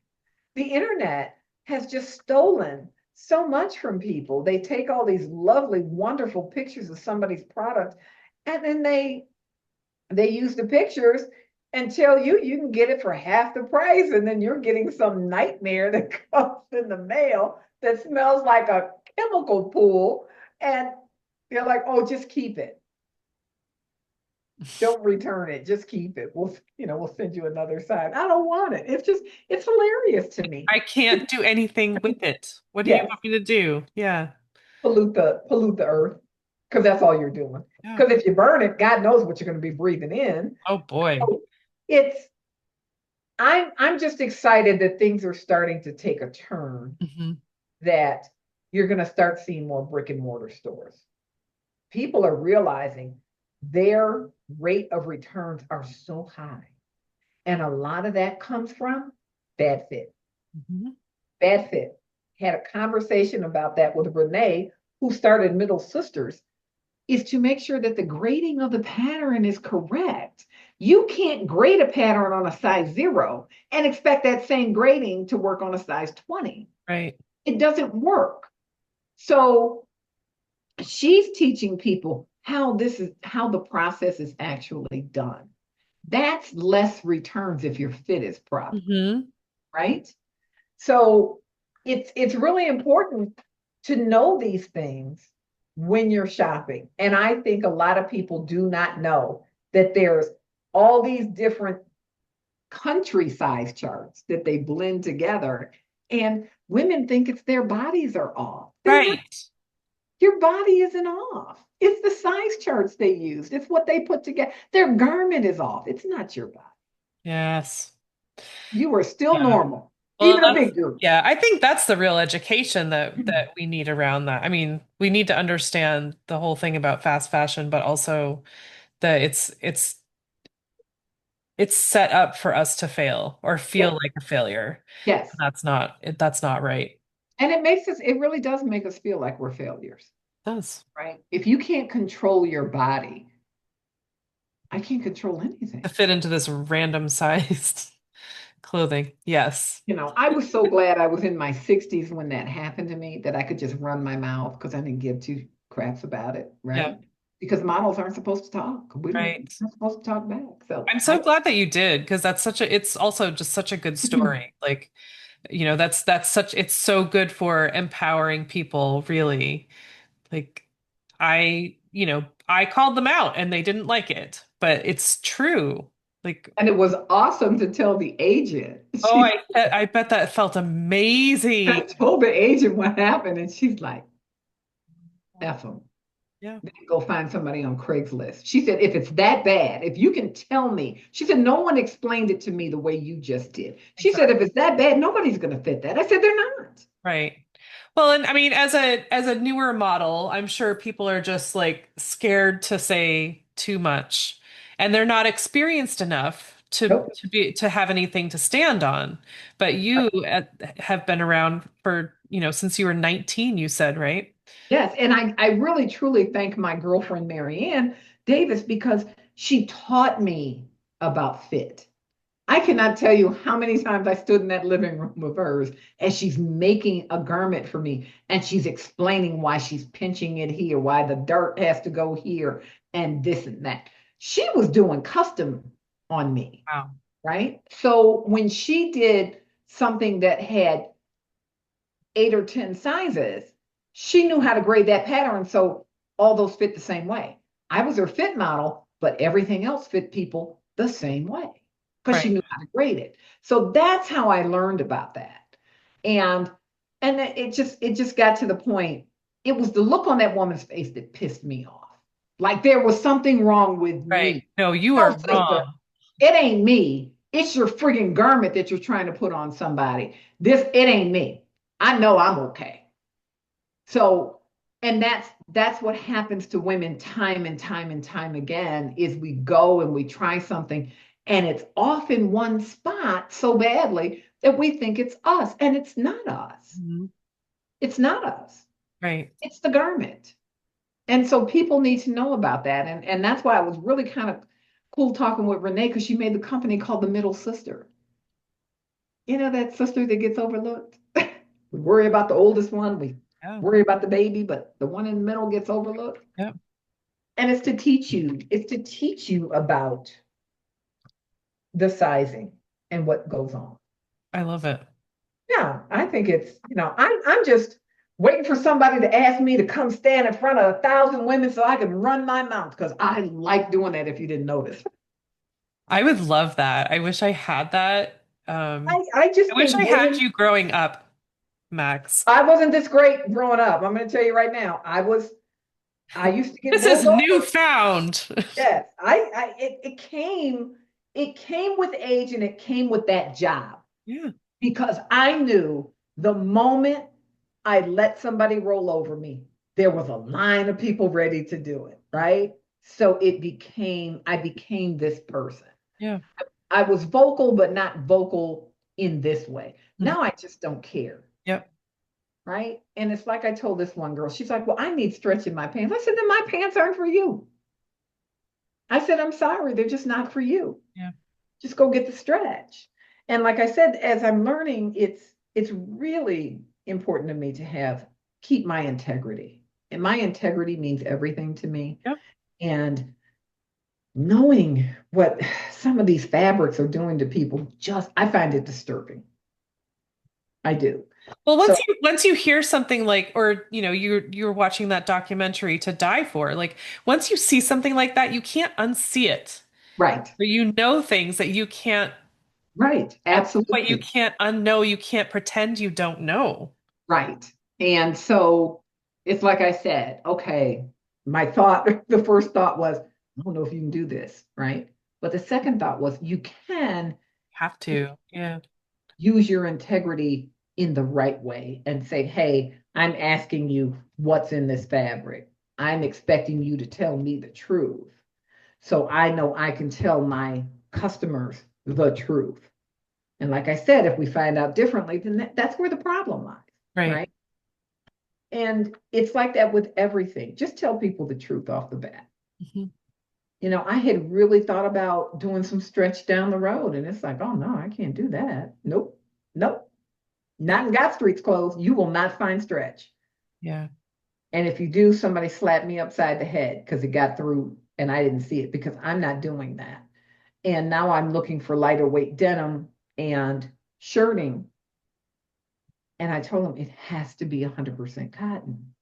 Oh, I have some that's 95 cotton, 5%. I said Rayon. Yeah.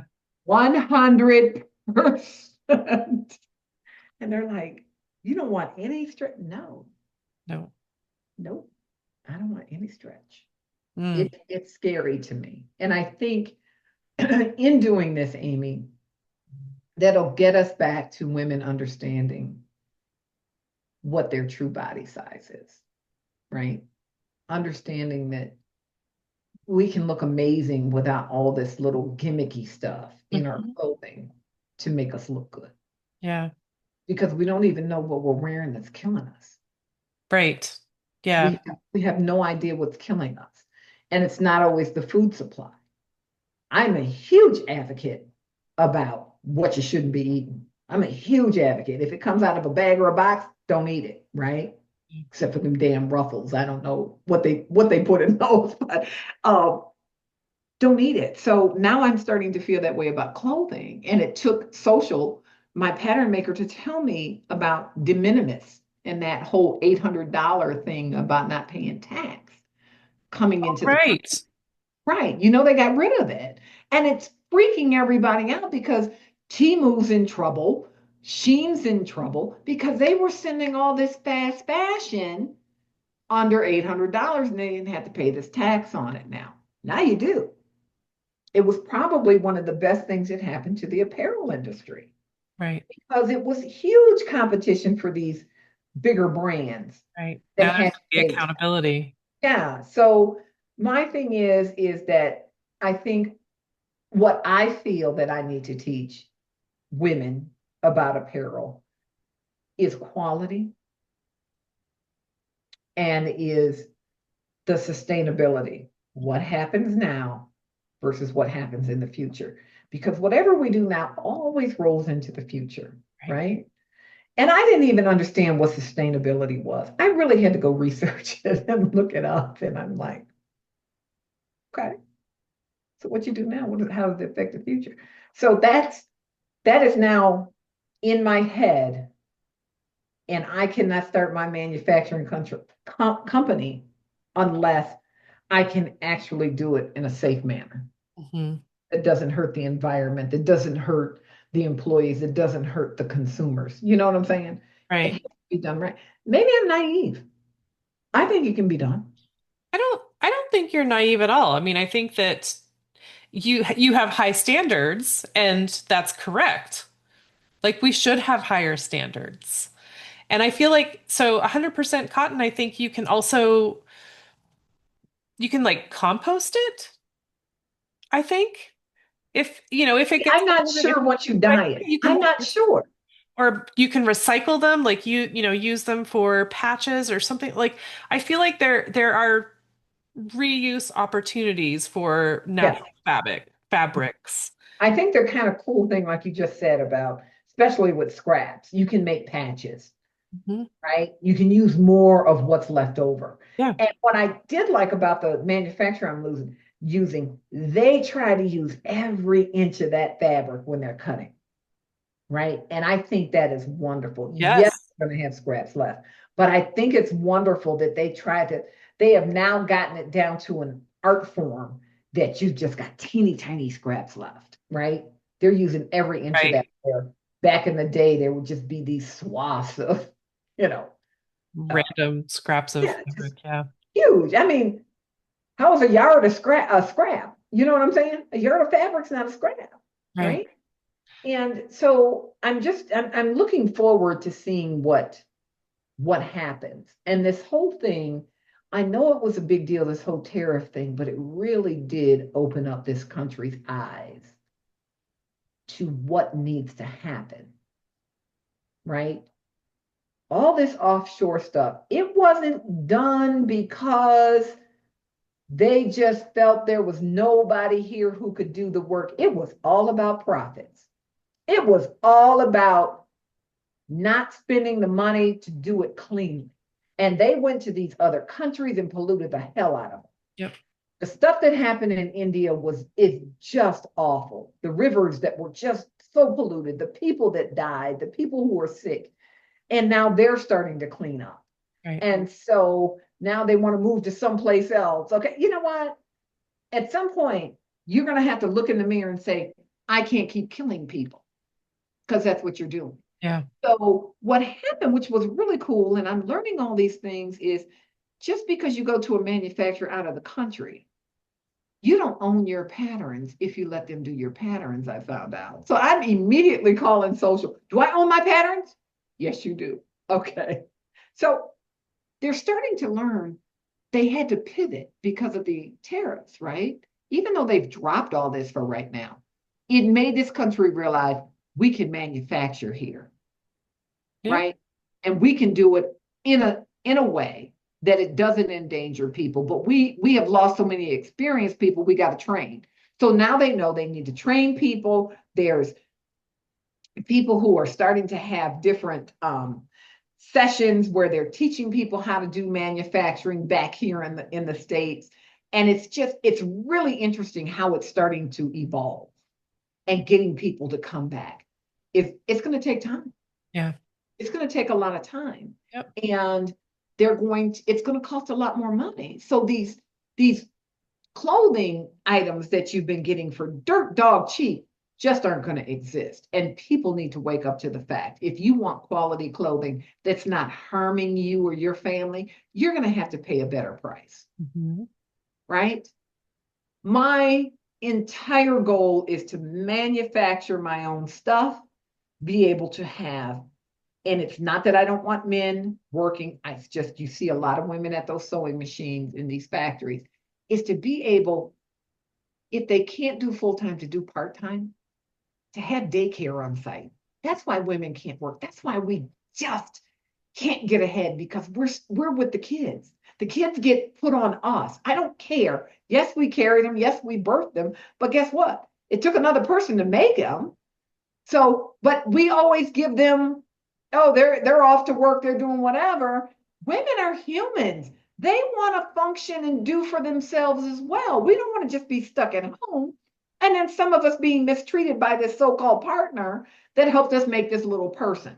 So why not have it where this woman can come to work for 4 hours a day, Right. but her kid is there, so she doesn't have to worry about her kid. And you figure out how to take some of her pay to help pay for that kid being there, right? But she has a job. You can do it with full-time people. It can be done. And like I said, maybe I'm naive. I don't think so, but I know there were a lot of things that went on when I was younger that got pushed to the wayside. I remember when my mother got her first job at Kodak. She was cleaning up negatives for high school pictures. These photographers that took all these pictures, they would send her all the negatives, and she's sitting at home at her little desk because they allowed her to work from home. Amazing. And she was cleaning up the negatives. So if there was an acne, there's a pimple there, she was cleaning them up. Oh, And I'm sitting here, I thought it was the coolest thing. But guess what? We didn't miss lunch when we came home from lunch. Dinner was still ready at 6 o'clock every day. But my mother felt like a different person. right. She felt like she mattered, right? My dad worked at Ford Motor Company and he did shift work. We never knew what shift he would be on because it was a rotation. Hmm. So, if he's home during the day, he sleeps because he's got to go to work at night, right? But it gave her a chance to make some money. She felt like she, mattered to everybody. I'm doing this for the family. She was doing it for herself. It put money in her pocket because I'm going to tell you, my father was tight with his check. A lot of women know that story. And it just gave her this sense of being that Yeah. I thought was so awesome. And my mother was this incredible, wonderful woman. I mean, talented. That all that making a freaking construction site in her garden, it came from my mother. My mother did all the gardening work. She did all the lawn work. She painted the house. She fixed the house up. That's who I learned from. Right. Every one of us has my mother's Right. skills of She did being. that for no money, but you went out and made it, Exactly. She made did money it for off. no money. She was really, it started with a red Tonka truck with my brother. I beat him up, took it. She got me a conveyor belt because I went to the grocery store with her and got my toy, and that's what I wanted. She was like, okay. And I made a construction site out in her garden. I moved all kinds of bulbs from one end of the garden to the other end of the garden. I was digging up stuff. It was awesome. Yeah.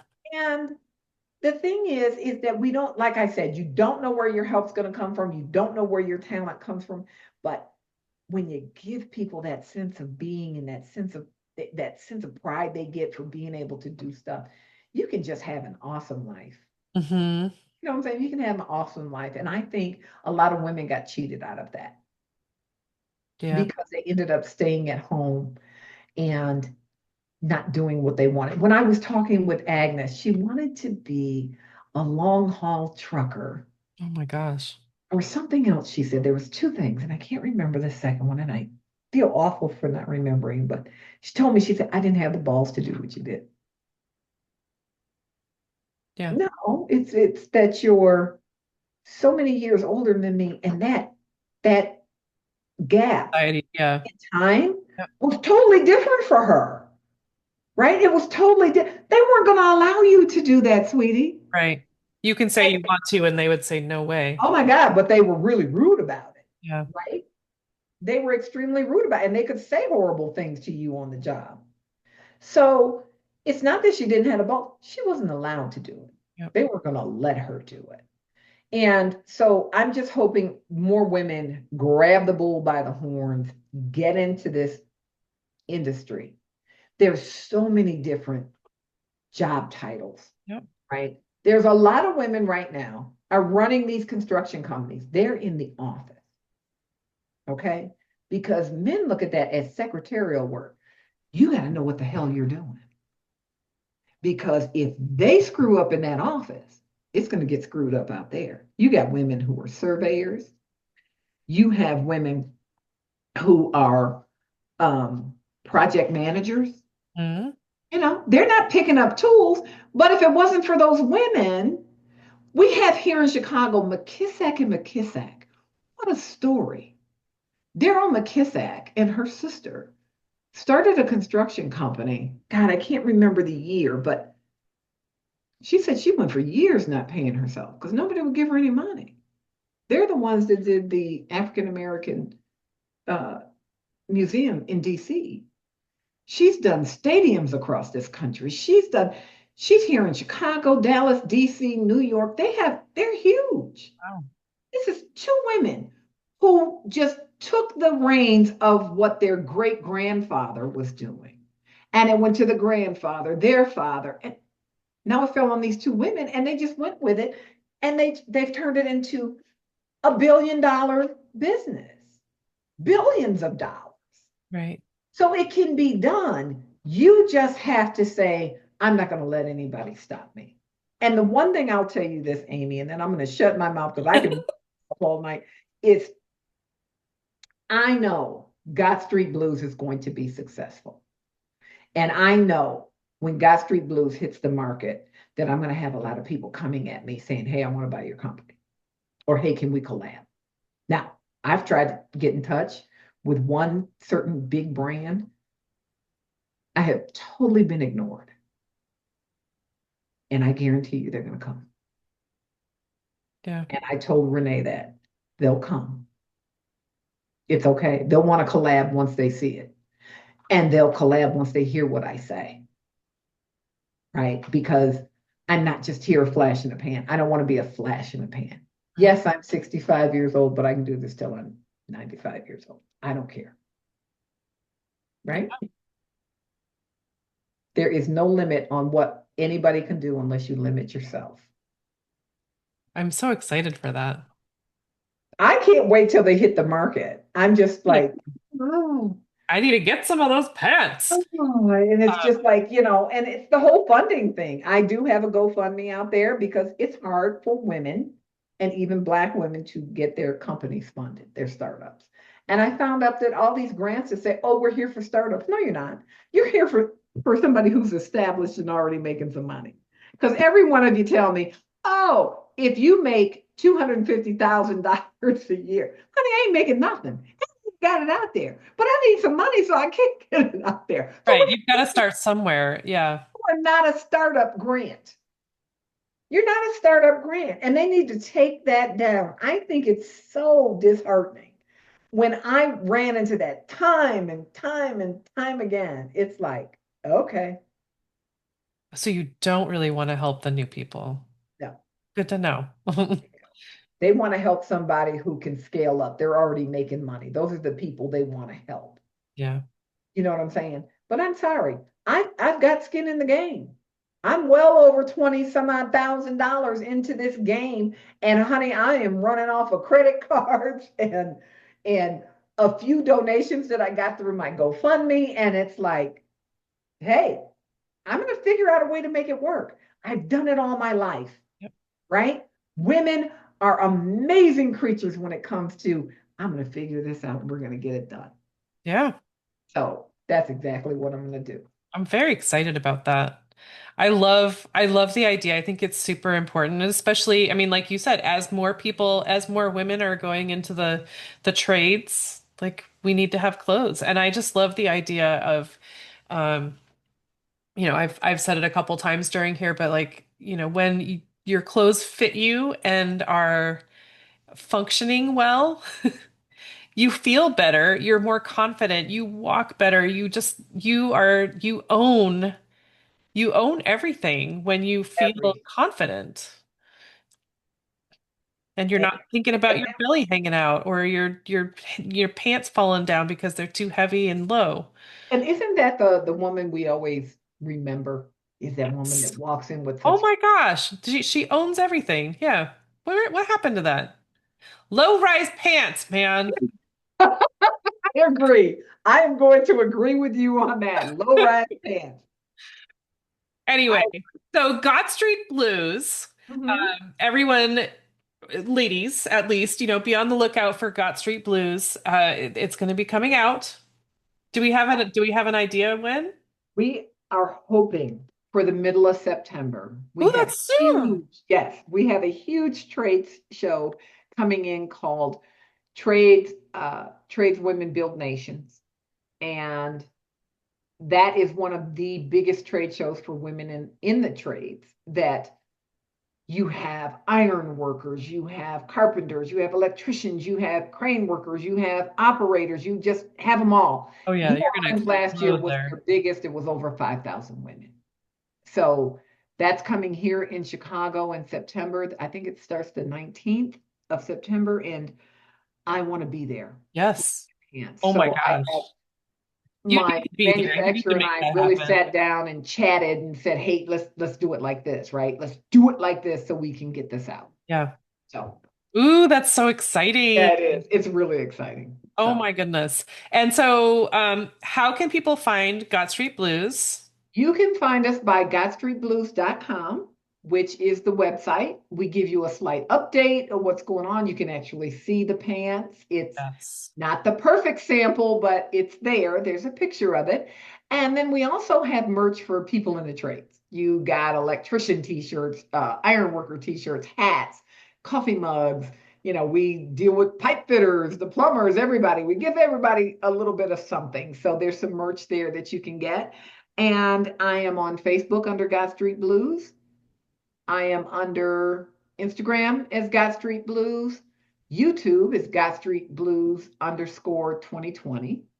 And TikTok, It's it is not Gott the, Street Blues, right? huh? It's not Gott Street Blues, is Oh, it? it's Boomer of TikTok. Yeah, Boomer I am the TikTok. Boomer of TikTok. And it just turned into my site. I said, I'm not opening up another Right. page. So it's Boomer of TikTok. And I'm on LinkedIn. And you'll see me as Brenda Maxx Cumby McGee on LinkedIn, and then you'll see the Gott Street Blues page that's Awesome. attached. So yes, so we're out there on everything social media. Oh my gosh, that's a lot. Yes, it is. And Max, God bless Amy Pons for being the one that handles all that because I am just not good at it. oh, thank you, Amy Pons. Yes. Max, thank you so much for sharing all of this. This is Oh, just, Amy, you it's were so so. inspirational. I love your story and I love what you're doing. I want them pants. I want to wear I pants look. again. I am now like got to come to wherever this farm is because I need to be a agritour. What is it? Agritourist. Agritourist. Yep. I need to come hang out. I need to come hang out and get. That's how I decompress. Hmm. Put my hands in the dirt. That's my decompression. Same So I'm girl. gonna have to come hang out with you. Okay. All right, you guys, be on the lookout for Gott Street Blues. Follow her for updates, and if you need some good pants, look for them in September. Thank you so much, Amy. Thank you.